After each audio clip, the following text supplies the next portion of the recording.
मीर साहब, वज़ीर कानून आज़म नज़ीर तारड़ तो ये दावा कर रहे हैं अभी भी कि उन्होंने 3.5 साल तक मुशावरत की। आपका ऑफिस भी पार्लियामेंट के करीब है, आपसे कोई मुशावरत हुई या ये भी फेक न्यूज़ और गुमराहकुन खबर के ज़ुमरे में आएगा? मुझे बड़ा अफसोस है इस बात पर कि आज़म नज़ीर तारड़ साहब ये कह रहे हैं जी कि वो 3.5 साल से इस पर मुशावरत कर रहे थे। देखें, अगर वो मुशावरत कर रहे थे तो फिर जो मरियम औरंगज़ेब साहिबा हैं, उन्होंने जो इस पीका कानून को जो स्याह कानून कहा था, वो कहाँ पे कह दिया था? वो क्या उन्होंने वो रूस या चीन या जापान में जाके कहा था? कि आज़म नज़ीर तारड़ साहब को नहीं पता था कि उनकी पार्टी खुद इस कानून को स्याह कानून कहती रही है? और किस पाकिस्तान के सहाफ़ी के साथ या किस PFUJ के लीडर के साथ आज़म नज़ीर तारड़ साहब ने ये जो पीका अमेंडमेंट एक्ट है इसका ड्राफ्ट शेयर किया और उससे तजावीज़ मांगी? देखें, मुझे 3-4 दिन पहले एक एंकर्स एसोसिएशन है, तो उसके जो अमीर अब्बास साहब हैं, उन्होंने मुझे कांटेक्ट किया और उन्होंने कहा जी कि हमें दावत दी है इरफान सिद्दीकी साहब ने कि आप सेनेट की जो कायमा कमेटी बराए दाखिला है उसमें आएँ और अपना मौक़िफ़ बयान करें। तो मैंने उनको ये कहा कि अमीर अब्बास साहब, आप वहाँ पे ज़रूर जाएँ, लेकिन मैं इसलिए नहीं जाऊँगा कि इससे पहले पंजाब हुकूमत जो है वो पिछले साल हद के इज़्ज़त का एक कानून लेके आई थी, डेफेमेशन बिल 2024। तो उस पर मुझे सेनेट की स्टैंडिंग कमेटी फॉर इन्फॉर्मेशन ने बुलाया, खत लिख के मुझे बुलाया कि जी आप आएँ और इस पर अपने ख्यालात का इजहार करें। मैं जब वहाँ पे गया तो उस कमेटी के मेंबर इरफान सिद्दीकी साहब, उस कमेटी के एक और मेंबर परवेज रशीद साहब, इन सब लोगों ने मुझे वहाँ पे कहा जी कि ये नहीं बोल सकते इस पे। क्यों? कि जी ये एक प्रोविंशियल सब्जेक्ट है और इनका क्या काम है, इनको क्यों बुलाया है? तो उनको जो चेयरमैन थे कमेटी के, अली जफर साहब, उन्होंने कहा जी हमने बुलाया, खत लिख के बुलाया, हम ये स्टेक होल्डर हैं, हम इनसे इनपुट लेना चाह रहे हैं। उन्होंने कहा नहीं, इनको कोई राइट नहीं है कि ये इस पे बात करें। तो मैंने अमीर अब्बास साहब से कहा कि पिछले साल मेरे साथ ये हो चुका है, तो मैं इस साल दोबारा अपनी बेइज्जती करवाने के लिए नहीं जाऊंगा, तो आप चले जाएं। तो वो अपने साथ मुनीज़ जहांगीर को और शहजाद इकबाल को लेकर गए स्टैंडिंग कमेटी की मीटिंग में। उस स्टैंडिंग कमेटी के चेयरमैन जो है वो PTI के सेनेटर फैसल सलीम थे और उन्होंने सिर्फ इन 3-4 जो एंकर्स हैं, इनको सिर्फ टोटल 5 मिनट दिए कि जी आप वेरी अनफॉर्चुनेट सर। इस कानून के तहत आप किसी भी ऐसे शख्स या अदारे के बारे में बात नहीं कर सकेंगे, इनकी गुफ्तगू नहीं शेयर कर सकेंगे जिन पर हुकूमत की तरफ से पाबंदी लगाई गई होगी। सोशल मीडिया अकाउंट्स की भी रजिस्ट्रेशन लाजमी होगी। क्या अब हुकूमत स्पून फीडिंग करेगी और जो हुकूमत को पसंद होगा सिर्फ उसी पर बात होगी? देखें, ये कोई एक कानून तो नहीं है ना पाकिस्तान में मीडिया को कंट्रोल करने के लिए। पहले से ही 40 से ज्यादा कानून मौजूद हैं। और अब एक और मैं आपको बात बता दूं कि 2021 में इमरान खान की हुकूमत ने सोशल मीडिया रेगुलेशंस 2021 के रूल्स जो हैं उनको मंजूर किया था। उनको भी हमने चैलेंज किया था इस्लामाबाद हाई कोर्ट में। उस पर भी इस्लामाबाद हाई कोर्ट ने कहा था कि इस पे स्टेक होल्डर्स के साथ आप सलाह मशवरा करें, वो नहीं किया गया था। तो वो कानून भी मौजूद है। ये कहते हैं ना, जब कौमी असम्बली में और सेनेट में हुकूमत के वजीर कहते हैं कि जी सोशल मीडिया को रेगुलेट करने के लिए पाकिस्तान में कोई कानून नहीं था, इसलिए हम ये पीका अमेंडमेंट एक्ट लेके आए, ये फेक न्यूज है, ये झूठ बोल रहे हैं। इसलिए कि सोशल मीडिया रेगुलेशंस 2021 के नाम से रूल्स पहले से मौजूद हैं। अच्छा, अब होगा क्या?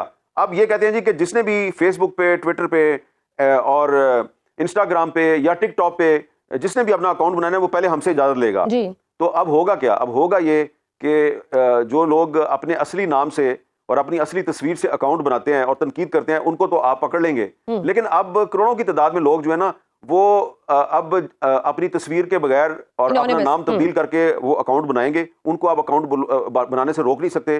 वो अब वो अकाउंट बनाएंगे, उनकी कोई पकड़ भी नहीं आप कर सकेंगे। और मेरा ख्याल है कि पहले से ज्यादा जो है ना फेक न्यूज का अंबार लग जाएगा। बिल्कुल सर, जब आप भड़ास निकालने के तमाम दरवाजे बंद कर देंगे तो फिर यही होगा। वो अदलिया जिससे हमें इंसाफ लेने की थोड़ी सी उम्मीद थी, वो 26वीं आईनी तरमीम के बाद वो भी खत्म हो गई है।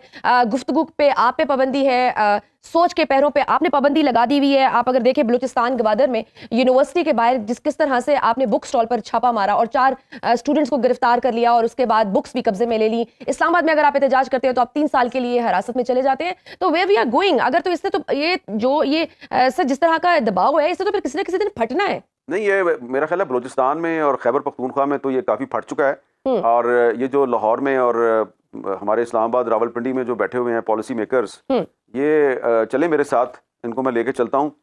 ये अटक का पुल क्रॉस करें, खैबर पख्तूनख्वा में बन्नू DI खान में असर के बाद जाकर दिखाएं मुझे किसी सड़क पे। चैलेंज है मेरा, असर के बाद, मगरिब के बाद नहीं, असर के बाद किसी सड़क पे निकल के दिखाएं मुझे। और ये पुलिस के साथ भी नहीं जा सकते। ये जितने भी बड़े बड़े पॉलिसी मेकर्स हैं ना, अपने आप को बड़े फने खान समझते हैं, ये चले मेरे साथ बलूचिस्तान में। और जो हब से जो खुशदार को सड़क जाती है, वहाँ पे मुझे ये मगरिब के बाद चल के दिखाएं वहाँ पे, और किसी पेट्रोल पंप पे खड़े होकर चाय पी के दिखाएं मुझे। और ये जो हमारे बड़े बड़े वुज़रा साहिबान है ना, जो कहते हैं पाकिस्तान में सब कुछ अच्छा हो रहा है, और बहुत बड़े बड़े हमारे जो मीडिया के लोग हैं जो आजकल इस हुकूमत की तारीफ में ज़मीन व आसमान के किलाबे मिलाते हैं, ये जाके दिखाएं ना मुझे इन सब इलाकों में, और वहाँ पे जाके इसकी तारीफ करके दिखाएं मुझे शहबाज शरीफ साहब की हुकूमत की, तो फिर पता चलेगा कि आप कितने पानी में हैं। तो ये जो आप कह रही है ना कि एक बम जो है वो अगर फट गया तो क्या होगा, वो फट चुका है, लेकिन वो लाहौर और इस्लामाबाद रावलपिंडी वालों को अभी उसकी घन गरज जो है वो सुनाई नहीं दी। जब इधर फटेगा फिर आपको पता चलेगा। ठीक सर, अब चूंकि आप यहाँ मौजूद हैं तो मौजूदा सियासी सूरत हाल पर भी हम आपसे बात करना चाहेंगे। तो इमरान खान साहब ने अपनी फील्डिंग तब्दील कर दी है। जुनैद अकबर केपीके के सदर बन चुके हैं। कल आप ही के शो में उन्होंने कहा कि हमारे पास खैबर पख्तूनख्वा से पंजाब और गिलगित बल्तिस्तान की सड़कें बंद करने और इस्लामाबाद की डी चौकी जाने मार्च के ऑप्शंस मौजूद हैं। आपको लगता है तहरीक इंसाफ इस हद तक जाएगी? अगर जुनैद अकबर कह रहा है तो तहरीक इंसाफ इस हद तक नहीं जाएगी, बल्कि इस हद से ज्यादा जाएगी। अच्छा, हार्ड लाइनर लेंगे, क्योंकि उन्होंने ये बात की है कि हम बड़ी तंजीमी तब्दीलियां भी कर रहे हैं और साथ उन्होंने कहा है कि मैं होम्योपैथिक लीडरशिप से जान छुड़ानी होगी। तो आपके ख्याल में ये कौन सी बड़ी तब्दीलियां हो सकती हैं? होम्योपैथिक लीडरशिप से जान जुनैद अकबर ने नहीं छुड़ानी, इमरान खान ने छुड़ानी है। जुनैद अकबर जो है वो इमरान खान का एक कह सकते हैं नुमाइंदा है कि जो उनके फैसलों को इम्प्लीमेंट करेगा। तो जो भी करना है वो इमरान खान ने करना है, जुनैद अकबर ने नहीं करना।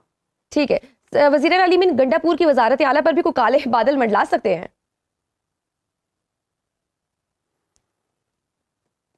फिलहाल मैं इस बारे में कोई हतमी तौर पर कुछ नहीं कह सकता।